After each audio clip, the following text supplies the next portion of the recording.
audience? I think that's a great question. I think when you look at the topics that I address, sales, marketing, management, and leadership, you go back to my career in broadcasting and Chamber of Commerce management and the successes we had there, and you'll find that I'm fairly well qualified.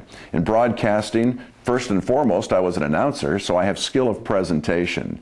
I worked in advertising sales, and I can sell air, and I learned some great negotiation skills and some one-on-one skills that I share with people on and on today.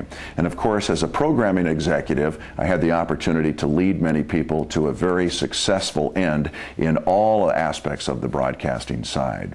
In Chamber of Commerce management, just as successful. We had some of the best times working with volunteers and trained professional chamber people to create 3 very successful chamber organizations.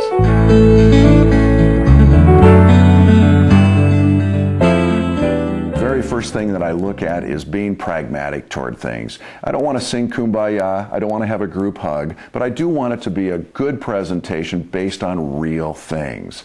To do that, I start with expectations. I can come into any organization, bring my PowerPoint slides, and go through my agenda, say thank you very much, and leave. Or I can come into an organization with my PowerPoint slides and stop and ask the audience, members of the audience, what do you expect from this presentation? Many times they'll say, I don't know.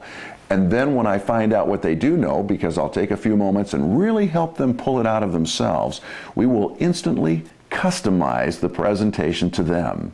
So my philosophy is to be real and to motivate people to listen by hearing what they want to hear. It's exciting.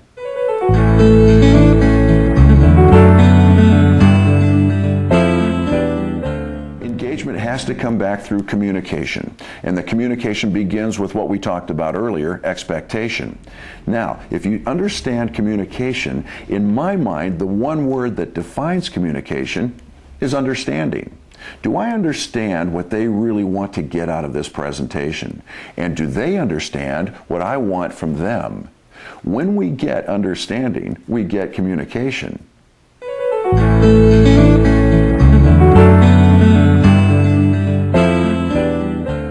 Measuring a successful presentation, first thing I'd say is referrals.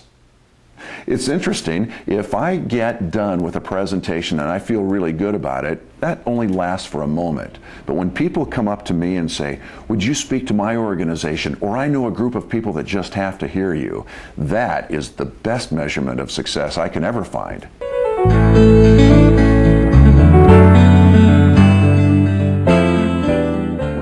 Repeat business, I have to tell you that I never expect it.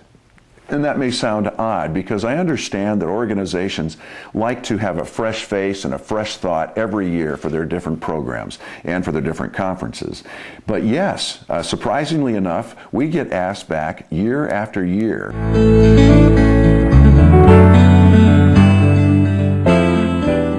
When I think back and look at some of the presentations we've done where we've been really successful, a couple come to mind. The physics of customer service, helping people perform on a higher level, has been a great presentation and one that thousands of people have seen. So yes, I enjoy that one. The National Sales and Service Institute, which brings service, employee performance, personal and professional performance, along with sales skills, and combines them, it becomes a dynamic presentation where you actually get 2 seminars in one. Love doing that presentation.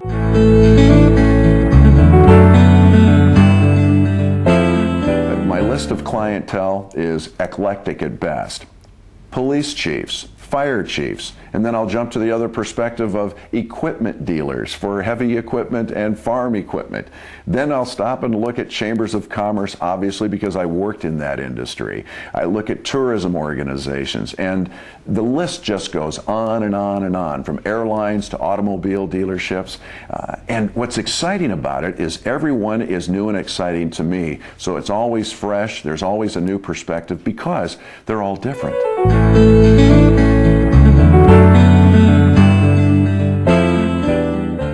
This is something that we want to do to make it easy for conference coordinators, meeting planners to make a decision. It's a roll of the dice pretty much with every speaker. Will this speaker have great chemistry with your audience? And it's one of those things that you can never really be sure of. So what we do is we guarantee our presentations. If I'm not well received, there's no additional charge. It's that simple.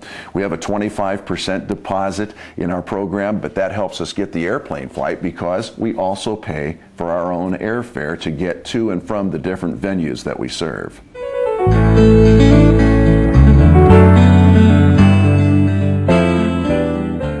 I think one of the best words that defines a conference or a meeting is the word engagement. And if you take that word and understand that if you're going to have a successful engagement, you should engage people. And I really want folks to know that when they look at us and talk with us, it's all about engaging their audience with the information that we provide and make it work together. Then it becomes exciting, people leave the meeting on a high note, and the conference is left as a success.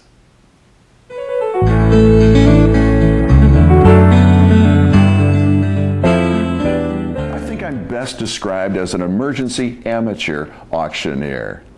Many of the conferences that I speak at have a banquet, and sometimes they'll want to auction off an item or two to raise a little extra money, and they'll bring me out of the audience to do it.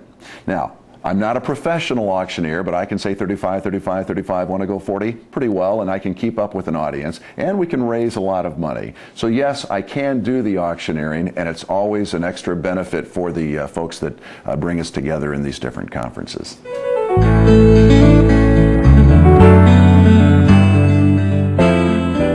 It's been great talking to you, and we encourage most people who want to contact us simply do it on our toll-free number, 1-800-545-3610.